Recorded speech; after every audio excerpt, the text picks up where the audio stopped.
Hey, footy lovers. Welcome to the Clayton and James Show, where we discuss some of the trending topics from the world of football and bring a little bit of on this day nostalgia for you. My name's Clayton. My name's James. Blind me.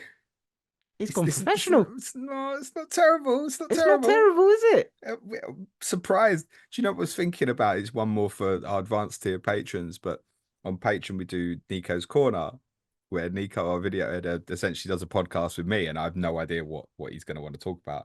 And I was thinking on Monday, I was thinking Nico nailed the intro straight away, and he's just video editor, mate. What's wrong with you? Nah, Came Nico's up with his own suave though, intro isn't it? straight away. Nico's got like a bit of charisma about him. I'm just a nerd. You're just an expert, are you? Welcome to the show, everyone. James, what is on the agenda today? We've got a few. Yeah, quite packed. So we're going to talk a little bit. Obviously, last night's football. I watched Villa and Liverpool. We'll talk just a little bit of an update, sort of FPL relevance to that. A roundup of some of the stuff from the Champions League and the Carabao Cup last night. Again, a little bit of FPL relevance from the Carabao Cup games, which I wasn't intending to put in the schedule, but it feels like some things from last night that we just have to mention. We're going to discuss the yellow cards from the weekend. There was a couple of games. I mean, particularly Bournemouth Chelsea is bizarre. We'll talk about it. Barclaysmen is a trend that's been going on socials over the last couple of weeks, and a very good trend. We're going to be talking about that. Clayton's going to give us a little intro onto Atalanta in kind of a new feature. We're going to do kind of introing some Euro clubs to you, a little bit of what they are currently and a bit of historical background. And then I'm going to do on this day at the end. There's no Crisis Club this week because that's Tottenham, apparently. And unfortunately, I've got to talk about the North London Derby review on Patreon today. So we're not doing Crisis Club here. Cannot wait. And we ain't a Crisis Club. Let's start with the football last night.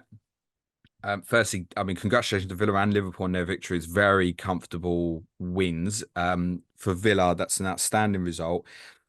Young boys played all right for 25 minutes. This is a decent, half decent side here, and he wondered if the nerves were at Villa a little bit. Plus, that plastic pitch is, It's dangerous. yeah. As soon as I started watching it, I was like, oh shit, I've got a few Villa players here. This could be problematic. They won very easily in the end. Bizarre second goal that came about for Ollie Watkins getting absolutely wiped out by the goalkeeper from a stupid back pass, landed on top of the ball, and Jacob Ramsey scored. Amadou Onana scored again. I saw a stat this morning. He scored 3 goals for Villa now from 7 shots, and I think he got 2 for Everton from 70 or something like that. And it was a great goal. Villa could have had more. Watkins had a goal disallowed in the first half for, I mean, it was deemed that he touched his arm. You couldn't even 100% conclusively tell. And Villa also had a goal ruled out in the second half, which was also for a clearer handball in the build-up from Onana. John Duran's finish for that goal. Have you seen it? I haven't, to be fair, Oh no. my days, mate. This boy is He's dynamite in got a front of rocket goal. on him, don't he? He picks it up on the halfway line, and he puts this beautiful shape on this cross on this ball to go out wide to the flank. And you're like, oh, that's a nice ball out wide. And he follows it up, obviously. Ball gets carried forward. It gets brought back to him into his path. And it's one of them, it looks perfect. It's easier said than done. You can easily blaze these and stuff. And he caresses this with whip. And it's like, he doesn't leave, I was going to say the grass, but the Astro, he doesn't leave it. Goalkeeper's not got a prayer, and he just like wraps into the bottom corner, like right at the last minute when it looks like it's bending out. Wow, he's a good finisher. I mean, his stats are well documented in terms of goals per minute so far. So I guess the couple of headlines for FPL from Villa last night. One, Luca Dean started again, which I think was a little bit of a surprise to a lot of us because I think we thought Ian Matson would play one of these 2 games. I guess that gives clear clarity that Dean is certainly first choice going forward. And I would at this point see no reason why he wouldn't start again against Wolves on Saturday. It's a 4-day turnaround. So for Dean owners, you look like in a stronger position than perhaps we thought it might have been going into the weekend. Ezri Konsa was moved to right back in the second after took Bogard off and brought Diogo Carlos in at centre back. Bogard is unconvincing. I think Emery has not wanted to play him there. Before they won at Leicester, he spoke about, we've looked at him there in training because he obviously wasn't happy with Costa Nedeljkovic. So I think it might be that he's Konsa at right back at the weekend. In hindsight, it's a real mistake from Villa in their recruitment that they didn't get a right back.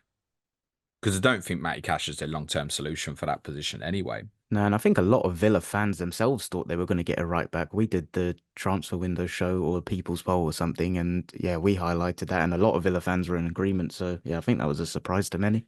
Ollie Watkins, ice round his ankle slash Achilles slash foot after So the can you give me game. some context on this? Because I was out salsa dancing last night, so I missed all of the football. So I was on my way back, checked Twitter, checked Slack, and all I saw was that photo doing the rounds. What happened? Well, the biggest context is that our Villa correspondent Lee Jackson captained him in UCL Fantasy As he last night. should, as he should. I don't blame him, and was straight in Slack celebrating when Watkins scored, only for Oh, it obviously to be disallowed for the handball. Lee, your team's playing. Concentrate on your team, sweetheart. And then obviously got subbed off. It was like Jota all over again, mate. It was like, is he gonna make it the 60s? It's not gonna make it, mate. He did obviously take an assist from the game. As far as I'm concerned, he got took off and rested because the game was won. And clearly they obviously want to give Duran minutes and he's earning them, right? So oh, there were so two nothing happened in the sense of there was a uh, tackle or because on FOTMob they've got a little injured sign next to Watkins, so I just assumed there was like a yeah, foul on him probably or will something. do because 5 minutes later the camera pans to him on the bench and he's got his foot up like a straight leg action and he's got like ice around his ankle slash Achilles area. So there was nothing, as far as I could see, nothing to raise concern when he came off or anything like that. You go on socials afterwards, it's like the hyperbole of, dude, oh my God, it's Watkins that I was going to buy him this week. I'm looking at him there with his ice around him. I'm thinking, I'm going to captain this bastard this week again. I think, I think it's probably just something very precautionary Yeah, and we probably shouldn't worry about it because I didn't see anything beforehand that should raise concern. I think he just had ice around a knock or something just to make sure it didn't swell up or something. Look, we'll see what Unai Emery says on Friday, but I suspect it's probably fine. It's my nice. take on that. But yeah, just echo what you said earlier. Obviously, if people Massive want to con buy him, don't like dive in like wait. Obviously, for someone like me, I'm just like, yeah, that's not my biggest issue this week. No. Yeah, congratulations to the Villa fan. That's yeah, just being a Villa fan last night must have been incredible. What a night for them. I saw a brilliant clip going around on socials as well. Of have you Seeing that. seen it? Ian Uh Taylor. Brilliant, yeah. Ian Taylor, who obviously played for Villa before Barclaysmen was a thing. Is a proper Villa fan growing up as well. And Villa had lost Gary Shaw, um, who obviously played and it scored for them. I think he scored the winning goal against Bayern Munich in the Champions League, European Cup final in 1982 when Villa won it. Really sad timing. Obviously, Villa back in the Champions League and he's passed away this week. Ian Taylor's in the middle of somewhere in Bern, and giving this speech about Shaw and stuff, and all the Villa fans. He's like on a podium kind of level. All the Villa fans are listening and singing along. It looked like incredible. It must have been something for the Villa fans to be there, and that. That's just, and obviously Villa's next game in the Champions League, ironically, of course, is against Bayern Munich at Villa Park. It's one I recommend everyone tries to have a watch of in a couple of weeks. More on Bayern in a second. Liverpool won at Milan last night. I think I saw a stat that they've won at the San Siro every time they've been there in the Champions League. I don't know if that's just against Milan or includes Inter as well. Fair play. Um, this looked like a problem for them really early on. They conceded a shite goal defensively, scored by Christian Pulisic, obviously used to play for Chelsea, who's been allowed to run from his own half to kind of the angle of inside the box and shoot and score because Kanate never goes to him. Shimikas has ended up higher up the pitch, got no chance to get back. I mean, that's probably good news for Robertson owners, by the way, that Shimikas played last night. I wouldn't be overly concerned about that because I think Robertson's at a stage now where he's going to get rotated. So the fact he got rotated in the Champions League, I wouldn't look as a particular negative. Yeah, agree with that.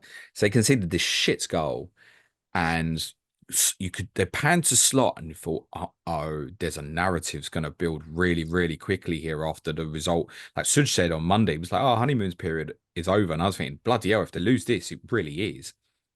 But they won that football match so comfortably.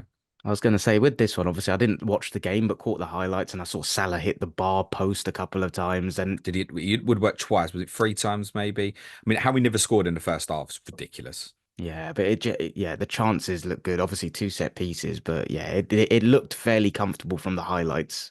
So comfortable. Gakpo played on the left instead of Diaz. And I saw a quote last night from someone that said Slot had wanted to play Gakpo. This is really interesting. Wanted to play Gakpo against Forest rather than Diaz. Okay. That's not to say that Luis Diaz owners should shit themselves, because again, I think the fact he's had a break last night is probably a good thing. But interestingly, the reason he still went with Diaz against Forest was because Diaz came back from the international break in better condition than Gakpo. And it's something interesting that, and maybe we should think about a little bit more, because the assumption is, ah, Gakpo's down the road in the Netherlands and Diaz is on the other side of the world with Colombia. So Diaz is now a problem. But when they went and trained on Thursday, Friday, Diaz was in a better fitness condition than Gakpo. Unfortunately, So he we're not played going to Diaz. know that information though, are we? Of course you're not. But it is something to think about, and maybe just think a little bit more and go, he's been on international duty as well. Um, and think about that sort of thing. So Jota had good chances last night, but didn't take them. One in each half. Again, taken off pretty early for Darwin Núñez.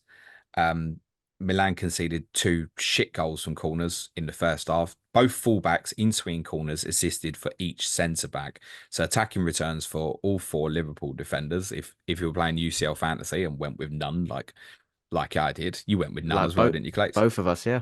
Yeah, understandable. Milan had clearly been watching Tottenham defend set pieces. I think the way they were dealing with those corners. Liverpool could have won by more than 3-1. Really, really comfortable. Became like a really comfy professional performance. Part of the note on that is, though, not relevant to FPL, was I was at the San Siro in February and it's one of the best atmospheres I've ever experienced. Like phenomenal. For Milan, it's Tottenham at home. Like, not that big a deal. Like, what an atmosphere. I would just put every English club up to shame, basically. You could tell last night Was that it that flat? atmosphere was not there at the San Siro. Even when the Interesting. players were coming out, I was thinking, that don't seem like the same that and it's different when you're in the ground versus the TV, very different. I was thinking, don't sound like, can hear fireworks going off in the background or anything like no. And even though they scored early, as soon as Liverpool equalised, you felt it was really flat in the ground. They a lot of them were quite unhappy with the appointment of Paulo Fonseca anyway. They've started quite badly in Serie A. So I think the timing of the fixture worked out pretty nicely for Liverpool, actually, because Milan just weren't at it. But that's a really good result, because technically Liverpool got tough fixtures, and on paper, going to San Siro is one of the tougher ones. So that's a really good result for them last night. Um, Also in the Champions League last night, not a bad result for Bayern Munich. Yeah, company's How many done did doing they all right. score? Nine. Well, Germans might think that's none, actually, but no, Bayern Munich scored nine. I think that's the first time that's happened since the rebranding of the competition. And they don't mean the rebranding that yesterday was the first day. I've since 1992. I Wow, fair think play. that's the first time. Hat-trick of penalties for Harry Kane, four in total. Um, I was really annoyed having Jamal Musiala and UCL Fantasy only getting two assists, but you had Serge Gnabry and for 9 goals and he's got nothing. The No, worst no. thing is, I literally had Elise in there, and then I changed it to Nabry, and I saw the score. I was like, oh, nice. Nabry must have loads. Checked it. It's got literally nothing. He scored, I think, and it was ruled out for offside in the 15th minute or something. But absolute nothing from Serge Gnabry for me. But yeah, 9-2. Yeah, What a result. It did absolute. get squeaky bum time at one point though, right? Wasn't it like 3-2? Yeah, Zagreb scored like twice right at the start of the second half. I mean, Yeah. I was watching the Liverpool game, but I don't know if it was squeaky.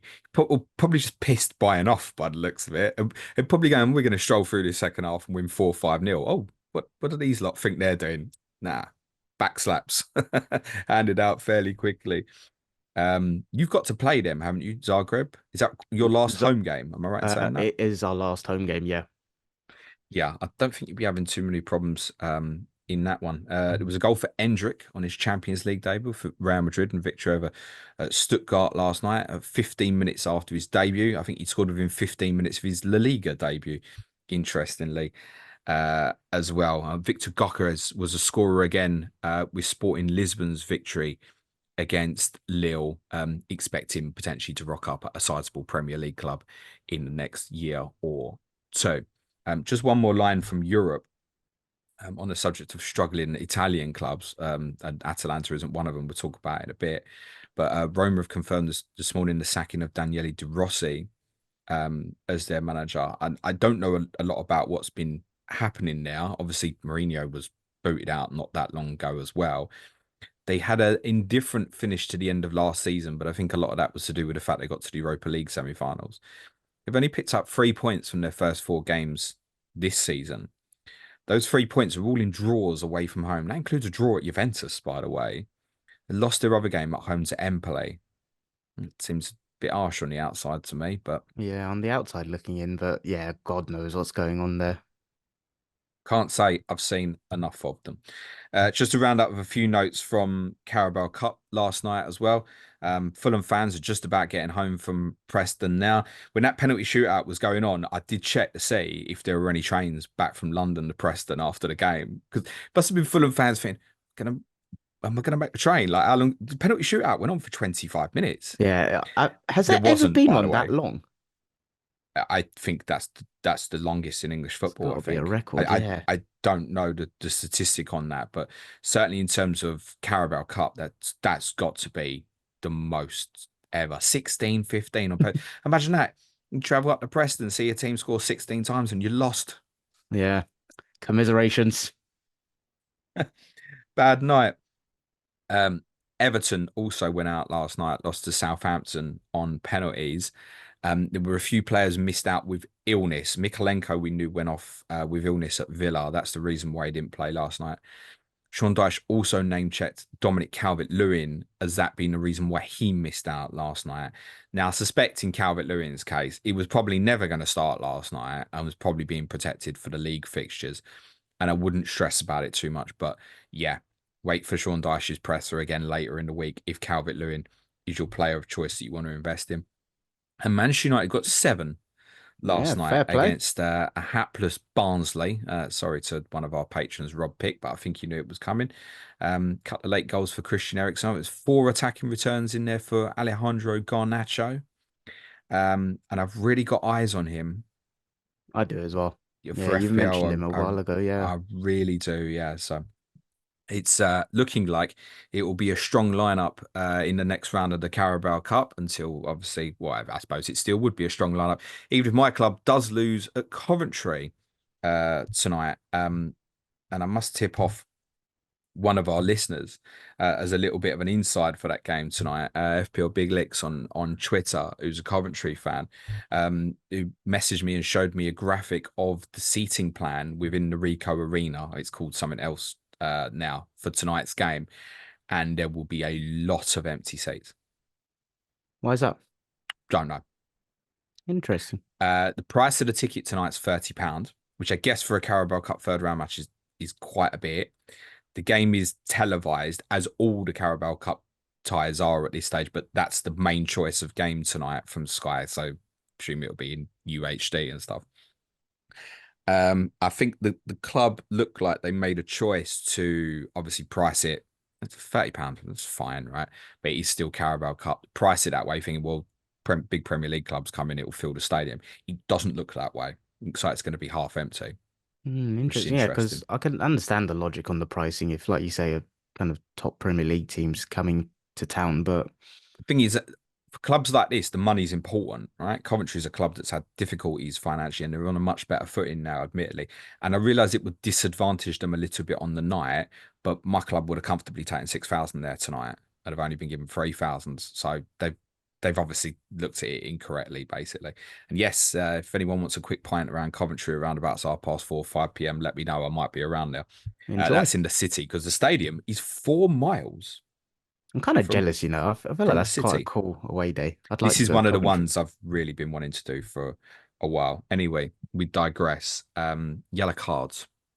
Ah, So Bournemouth Chelsea happened Saturday night, and I'm sure you and I were both thinking during the first half of the North London derby, someone's probably going to go here in the second half. In fact, the last thing I did before I went back to my seat in the second half was double check who'd been booked. I can't remember ever doing that before. No, I was the same. I was literally texting some of my mates in the group chat, like, what the hell is going on? And yeah, I'll be honest, I didn't actually watch the Chelsea Bournemouth game, but obviously I'd seen it all. But this weekend, like, it was a record-breaking weekend for yellow cards, 65 yellow cards. The previous record was 57. There were lots for dissent, there were lots for time wasting. Do you think something happened over the international Yeah, break? yeah, But like, why? What? yeah. Yeah, definitely. Do you remember we was looking at after game week 3 about the amount of penalties that have been awarded so far, and it's don't be surprised if like we come back around and there's like a penalty, like 7 penalties one weekend, for example. That wasn't the case, and I don't think there was anything particularly controversial from a penalty perspective this weekend. Arguably, one that might have been was maybe the Adama Traore incident, and actually that wasn't given. So I don't think it was anything to go right. Give more penalties. There's not as many goals being scored. Clearly, there was a directive there.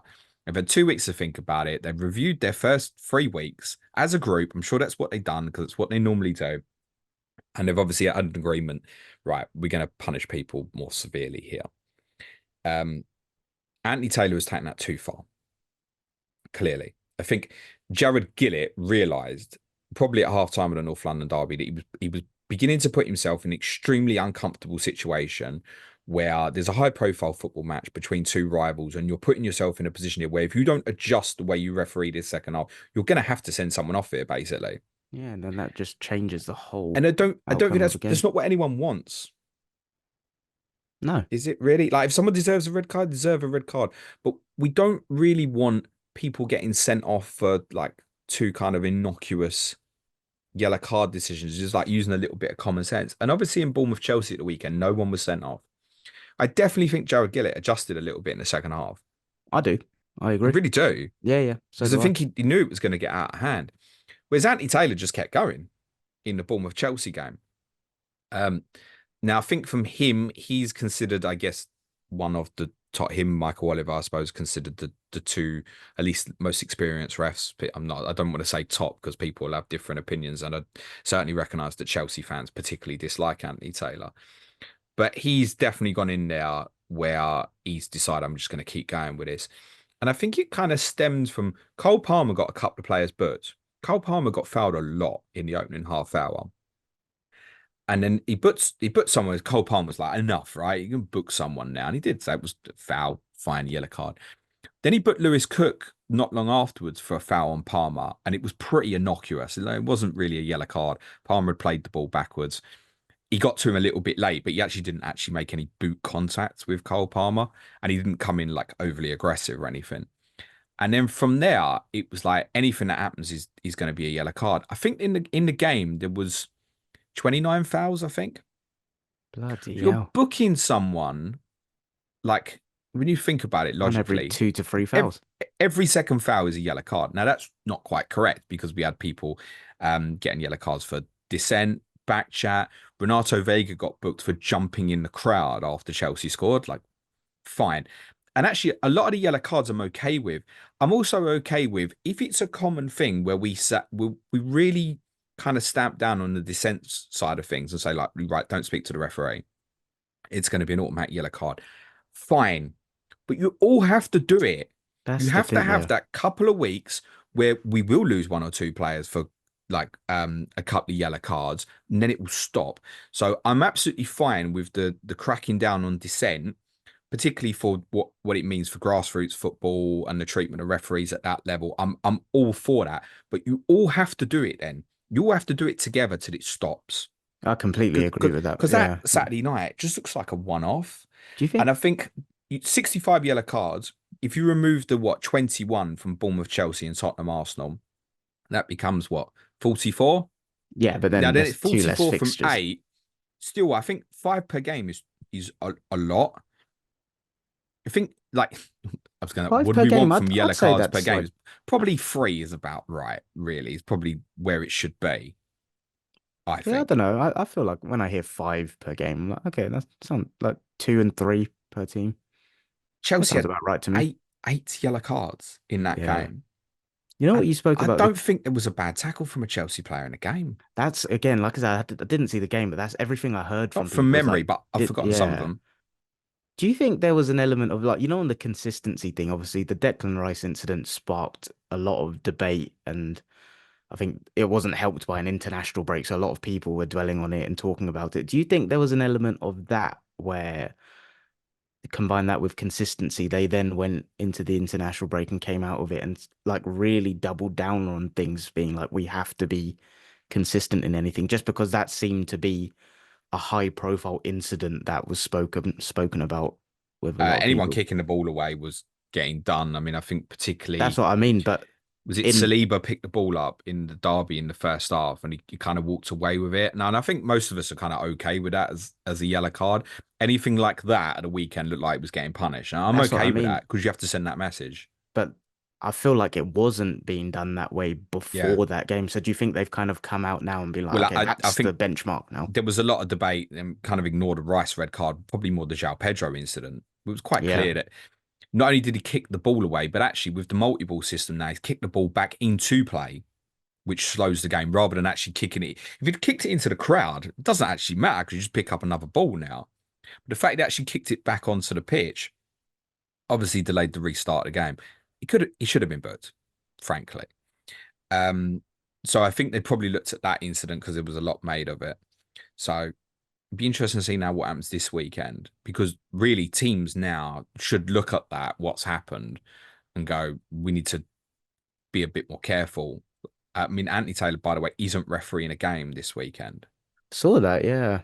To be honest, I'm the same as you. I want consistency when it comes to things like dissent It's and all anyone time wants. wasting, but like with the fouls and the way you've described the Palmer thing, I'd like to see a little bit more of like referees using common sense and like a verbal warning, but then managing the temperature a little bit better. And no, like I don't know, I just feel like it's all or nothing with them quite a lot. Yeah, And we never see enough anymore of.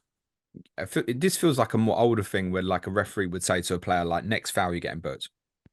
Like even if it's a more innocuous one, because you're like on the borderline here, where it's not a yellow, but your accumulation of what you've been doing now, I'm going to book you for the next one. I don't feel like that gets made clear enough, and even more so, I think if a player's on a yellow card, yeah. you say to a player and say, like, "Look, the next one, any foul, you're going to go for the second red." And at that point, it's got to be a decision with the player and the manager. Say, like, "Look, he's told me one more, I'm going to go."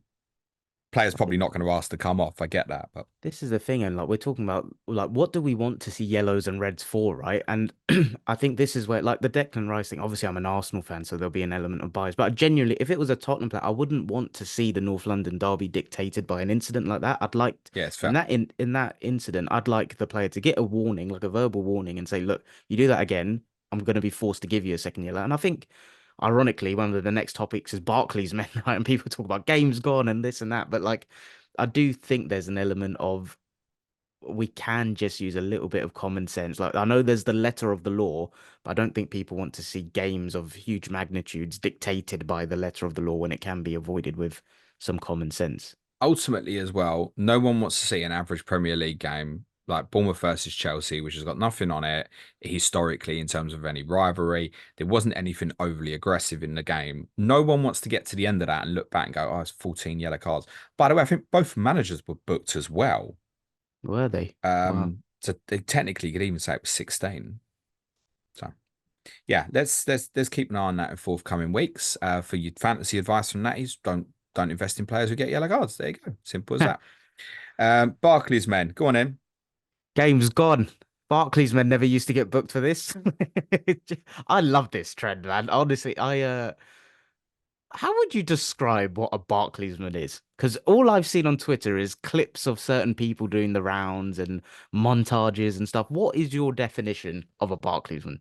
Okay, so I wouldn't say there isn't a definition. We spent all of yesterday doing a definition on a word. I don't think Barclaysman has a definition exactly. I looked at the years that he had sponsored. I was he's still a partner, but the primary sponsor of the Premier League was 2004 to 2016. And then I read an article on a suggested Barclaysman team, and it gave a load of alternatives, like choose Leighton Baines as the left back, and here's like honourable shout outs for 6 or 7 other left backs. And okay, cool. And when I was looking through this, it dawned on me that on that period, 04 to 16, there wasn't any player in there that you'd say, was playing for an elite. And what I mean by that is, like, Leighton Baines was, I think, at one point, arguably the best left back in the league, actually, probably He once is a Ashley Cole was coming towards the end of his career, prime but wasn't Barclaysman. playing for a top team challenging for a title.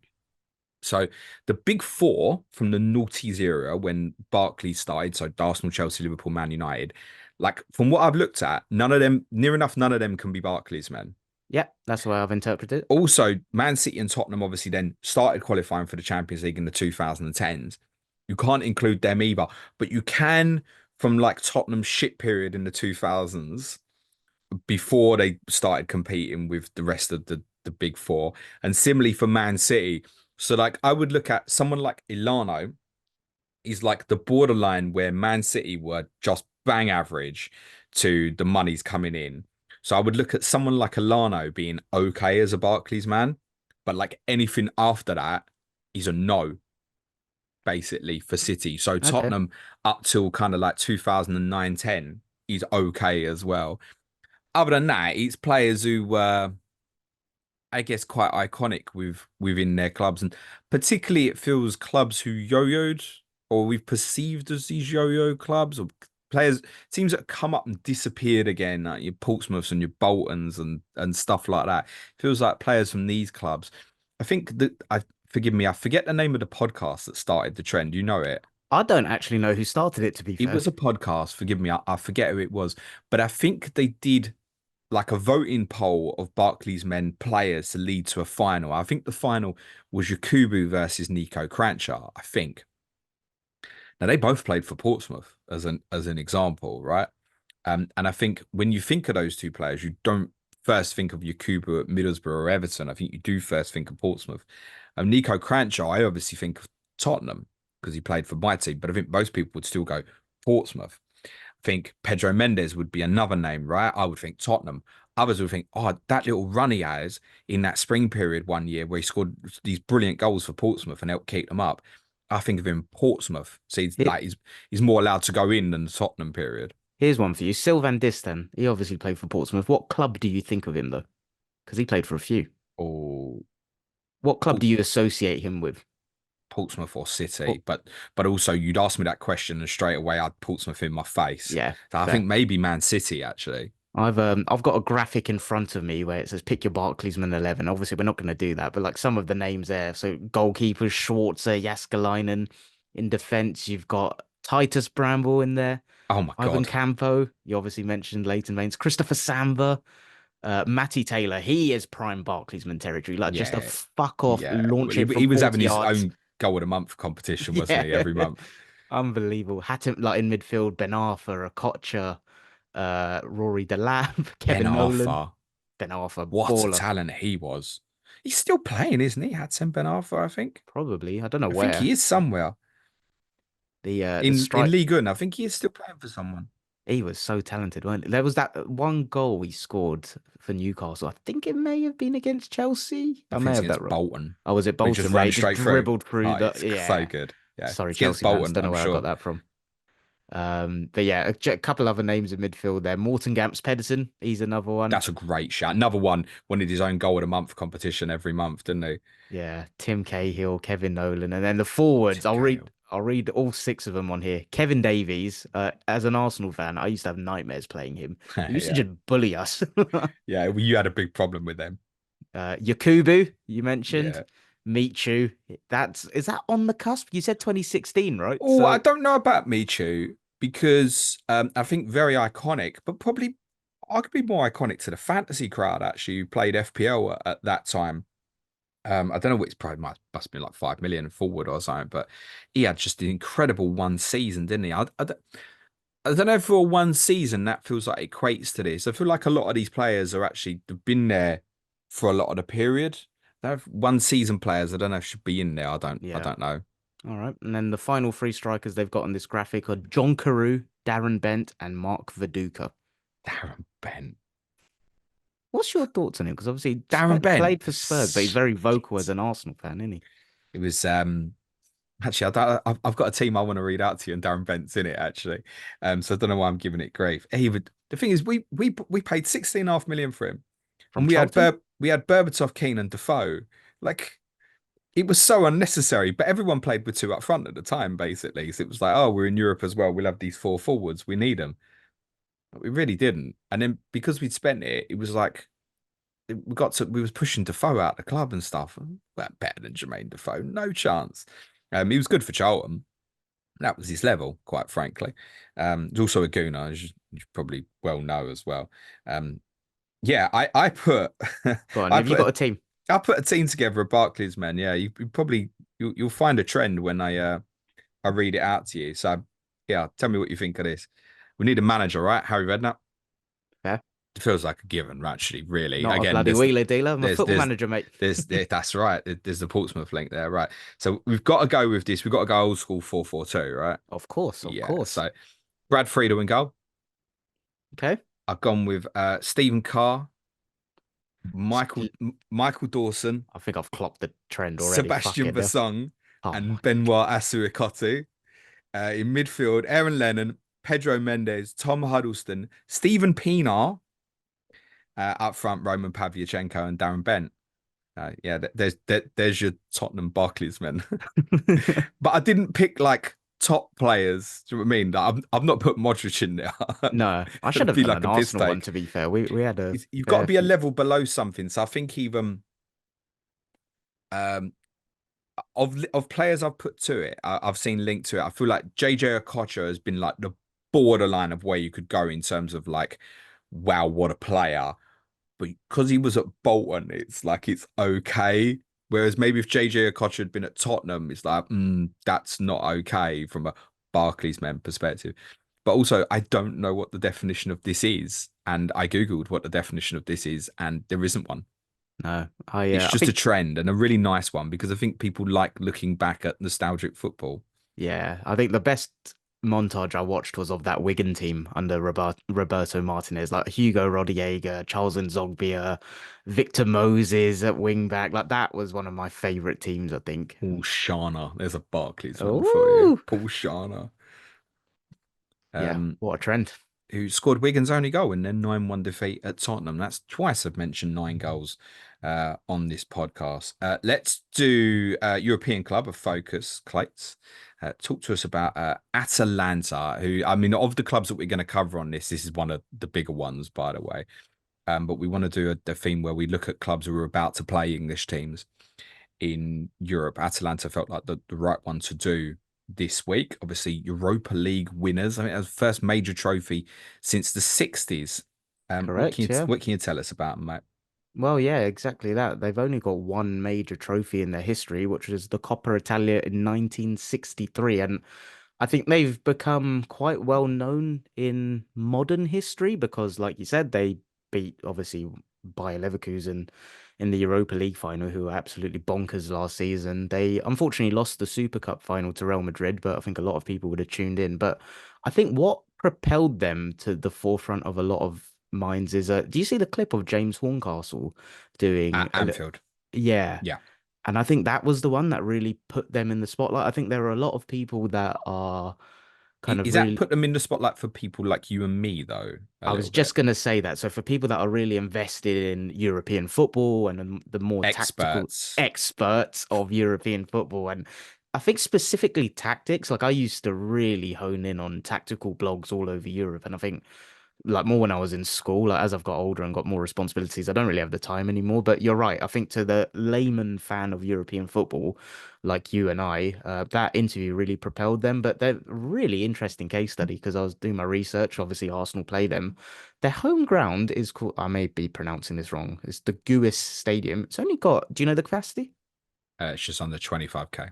Yeah. So yeah, my chance of an away ticket this week was next to none. But they've been a very interesting team in Italy. So they've been with respect like a yo-yo club to be honest until 2016, which is when their manager Gian Piero Gasparini came in as manager. And they were always known as, like I said, a yo-yo club, but a very defensive minded first team, like a classic Italian strong defensive side. And then Gas Stigma. yeah, it is a stigma, but from my research and the blogs I was reading, that's what the experts were saying. And then Gasperini came in and really changed the identity of the football club. One of his inspirations is Marcelo Bielsa, and we all know the way he plays. And they play a very high pressing system. It's like a 3-4-3, 3-4-1-2, however you want to describe it. There's lots of familiar players in their squad. We all know Yes, there Ademola is. Lookman. Kolasinac is, Yeah, he's not quite a Barclaysman, but he was a pain in my arse, I'll tell you that, as an Arsenal fan. They've got Skamaka there, who unfortunately is injured.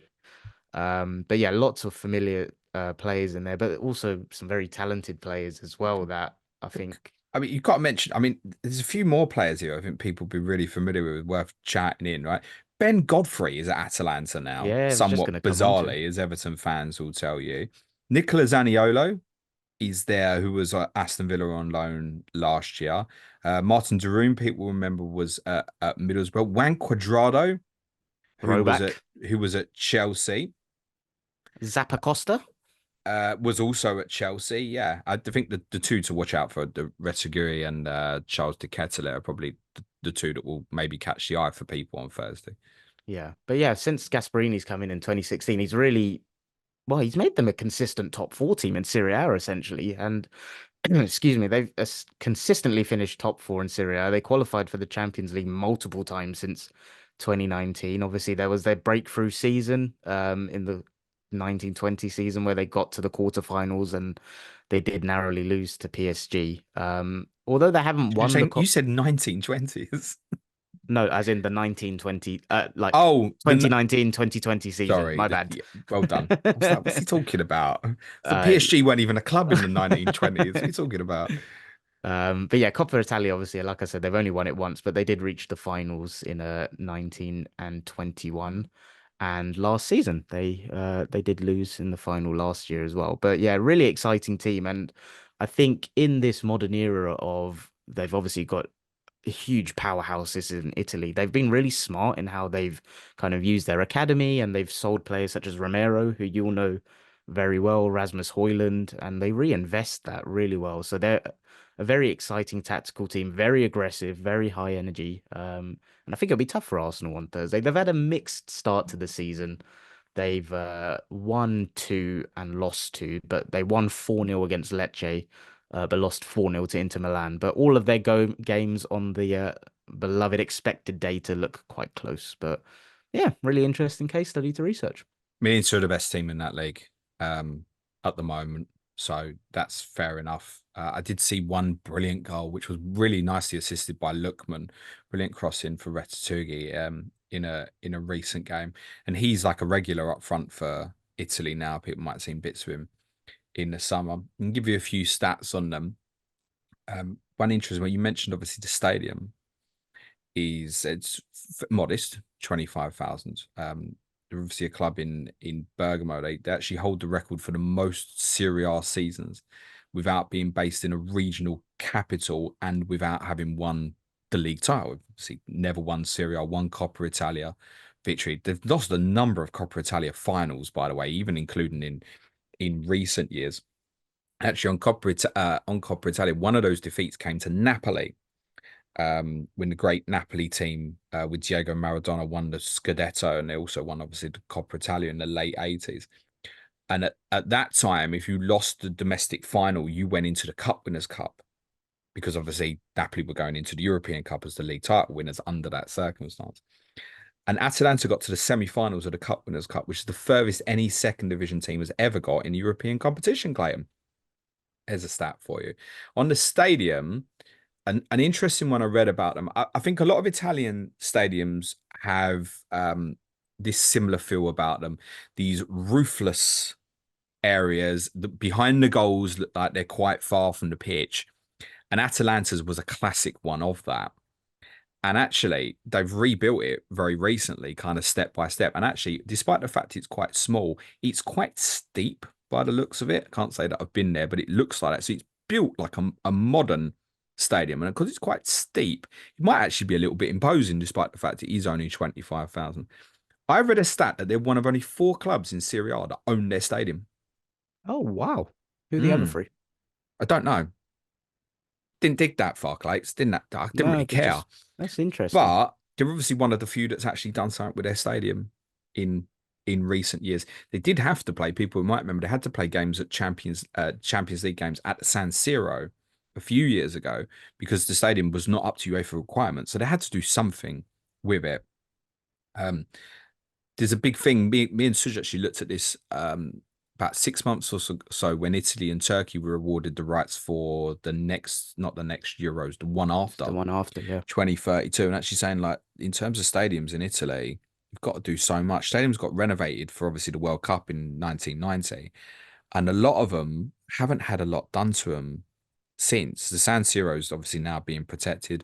The Stadio Olimpico's had a little bit of work done. Obviously, Juventus obviously did build the Allianz and moved out of the Stadio degli Appi, a much bigger stadium, but a stadium that was becoming decrepit. That's where England played West Germany in 1990. So there's quite a bit of debate in that country at the moment in terms of who's getting the investment to improve these stadiums for that Euros in 2032 because the clubs want a bit of funding for it Yeah. rather than doing it themselves. It's also about a little bit of an impasse. Very The random, but it's slightly irrelevant. But when I've been to the San Siro, I went to watch the Milan derby a couple of years ago, and that weekend went to see Verona play against Sampdoria. The Verona stadium was awesome, so it will be interesting to see that's if two that's one tier, that, isn't it? Am I yeah, right in saying that? and it gives proper like gladiator vibes in there. Yeah, It's it's really it's like a cool. bowl, isn't it? Yeah, it Yeah. was really, really cool. And I was actually stood with the ultras, which was a great experience. But I think it's probably quite similar to Napoli Stadium, I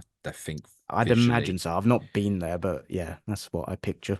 They're also just interestingly, the club formed from two clubs, Bergamasca, and so it's Atalanta and Bergamasca. And eventually they joined forces, but only after they'd played each other, ironically, because the league wouldn't allow both clubs from one place, Bergamo, to be in the league system. God knows why. It seems weird, but whatever. So they played each other for the right to do it. Atalanta won 2-0. This is back in like 1919 or something. And then after Atalanta beat them, they just joined forces anyway to become one club. And I think Atalanta had played in white and blue. No, sorry, white and black. And Bergamasca played in blue, and that's where the colours have then formed to become blue and black stripes, as we commonly see with them now. Interesting. I was looking. I'm possibly going to Inter Milan away, and I was looking at Bergamo as flights. Are they That's where I in the went same? when up in February was to Bergamo. But Atalanta's also in Bergamo. Yeah. So Oh, what we did when we flew to Bergamo, because basically, technically, you could do that if you're going to Milan. It's further out, but the prices to the other two were getting a bit silly in got terms of it. the flights and stuff. So you go to Bergamo and then like an hour on a coach. Yeah, that's what I was looking at. Okay. So I mean, how many places do you go where you're like, oh, I'll get off the airport and I'm in the city? Like it's no, you probably got to do like a 20-minute, half-hour train or car journey anyway. So an hour on the coach, that's minor. You get dropped off in the city centre. So Yeah. Any yeah, more on Atalanta before you hit me with the nostalgia? no, I shan't. Other than hope they win Thursday, obviously. But I bet you do. I'm to. Here's a question for you, just interestingly. Would you take defeat on Thursday now if it meant winning on Sunday? Oh, I hate these questions. Move Well, it there you on. go. The answer's yes, though, isn't No, because we're going to win both. Move it on. We're not winning. it? I take that back. We're not. Okay. No, we can win both. Fuck it. Let's do it. I don't think we will. I'm past wishing you luck. Right, on this day, gonna go back to 2011 Okay, I might uh, remember this. again, which was this was a couple of weeks after the 8-2 destruction of Arsenal at Manchester United, when earlier that day City had won at Tottenham. And guess what? The Super Sunday games that day were at White Hart Lane and at Old Trafford again. Tottenham beat Liverpool 4-0 in the early kickoff. I'm not going to talk about that one so much. Liverpool had two players sent off. We were already winning at that point, mind. I'm going to talk more about the later kickoff, which was Manchester United against Chelsea at Old Trafford, a game that United would win 3-1. And they were 3-0 up at half time, but barely deserved to be. And Would there's this have something been the Fernando Torres open goal game? you've taken the words out of my mouth and said this game had one of the most iconic moments in Premier League history, and that's it. Yeah, it's the Yeah. Fernando Torres miss, which it was 3-1. It was about 10 minutes to go, and he gets played through. He's just onside. We would have had no VAR intervention either way anyway. And he does a step over, and it absolutely kills Van der Sar. He does a step over his right foot, I think it was left foot, and then takes it on his right towards the left hand side. And Van der Sar, he's hot dog time, basically, effectively for a goalkeeper. And so it's onto Torres' left foot. I don't know, he's 8 yards from goal, just to the left, basically, near kind of in line with the post, not far off. Just roll it in, mate. And he misses. Just kind of summed up how everything was going for him at the time, right? I felt really sorry for him in that period. Well, nothing summed it. To give you a statistic, he joined Chelsea that winter in the January window, and the fact that Chelsea had paid 50 million for him from Liverpool was pretty astonishing at the time. The fact that he'd gone, that Liverpool accepted it, that he wanted to go. Because I think in around about 2009, for me, he was the best number 9 around He was anywhere. unbelievable. Him and Gerrard, that connection they had, ridiculous. If you just said to me, pick your 11 here now from around, he would have been the 9 at that point before kind of Ronaldo and Messi's explosion stuff afterwards. He was unplayable. You couldn't stop him. Yeah, we'd seen what he'd done to United and like Nemanja Vidic's examples several times over. Incredible forward. So he went to Chelsea and didn't score for a couple of months. So I remember he scored a goal against West Ham, his first goal. It was about 2 months after he joined, remarkably. And this was a guy who scored nearly every week at Liverpool.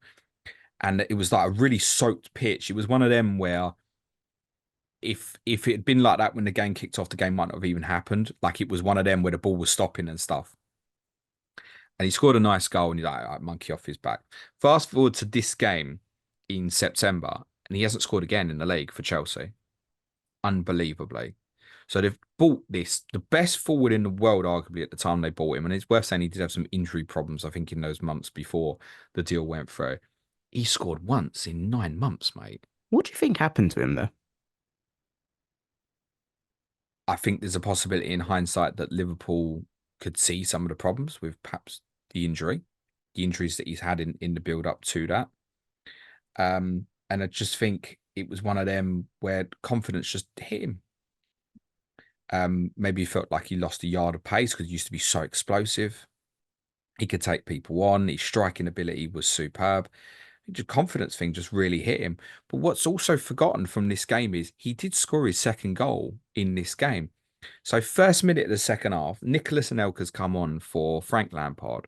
That's a To the, Barclaysman yeah, what, Anelka? or a journeyman. Played for too many good clubs, I think, didn't they? Yeah. It's at the Raheem Sterling path, but added West Brom and Bolton into his resume on the way. I don't know if Raheem Sterling will end up at any of those two. Anyway, Nelka plays this brilliant through ball to Torres. Going to slide through in between like centre back and full back. Torres is in behind and he's faced up with the goalkeeper at the angle. And he doesn't control it. He flicks it over the keeper in one move. Beautiful finish. And you go, that's the Fernando Torres I know. And then, so he's had that moment. He'd scored in a big game. Okay, yes, they're losing, but the finish is breathtaking. Now go on your run. But half hour later, he has this miss. And it is one of the iconic misses. Ironically, when I was looking for On This Days as well, Ronnie Rosenthal from 1992 that people remember, I think that's an On This Day from tomorrow, by the way. So we might be covering that in about 6 years or so. So that was the main memory of this game. But also, having looked back on a little bit, United were 3-0 up at half-time. Goals from Chris Smalling, headed in from an Ashley Young set piece. He's offside, very marginally, but it wouldn't count these days. And when I see goals back like this, I can't help but think, that wouldn't count now. Nani scores a ridiculous choke goal from long range, which is well worth a look. And then they get themselves in a muddle right on half-time, where there's the scramble towards kind of the left of Petr Cech inside the penalty area, and John Terry hammers a clearance, and it hits, I think it might have been hit Nani, I think, and it just falls to Wayne Rooney, because everyone's converged that way. No one's picking up Rooney, and he rolls it in, makes it 3-0 at half-time. And Chelsea shouldn't have been 3-0 down, because actually they played all right. Ramirez particularly had one really good chance that was saved by Edwin van der Sar. So it shouldn't have been 3-0 down. Then Torres scores in the first minute of the second half. Then they get this bonus of Wayne Rooney having his own John Terry moment, i.e., he took a penalty and slipped in the same way as John Terry had done when the two clubs met in the Champions League final 3 years previous to this. Rooney's shot goes about 10, Rooney's penalty goes about 10, 15 yards wide. And then they get this chance with Torres. And if Torres had scored, it had been 3-2 with a few minutes to go, and United would have shit themselves because Chelsea played quite well. So that's on this day from 2011. Very nice. Enjoyed that. Cheers, mate. I think that's a wrap. It is tomorrow on Planet FPL, Clash of the Correspondents, as long as I make it back from Coventry this evening on the last train, which, fingers crossed. Southampton versus Ipswich with Matt Samuel and Paul Gaught-Allen. I'll be streaming with Ask James on Friday. On Patreon today, it is Tottenham. That's available for patrons from Basic Plus tier. If you want to jump on, we'll let Clayton have his moment and talk about Wednesday's success. And I'm going to talk about Ange, I think, because people are pissing me off. Are we now? Lovely All right. stuff. Be nice to each other, everyone. Cue music, please, man child.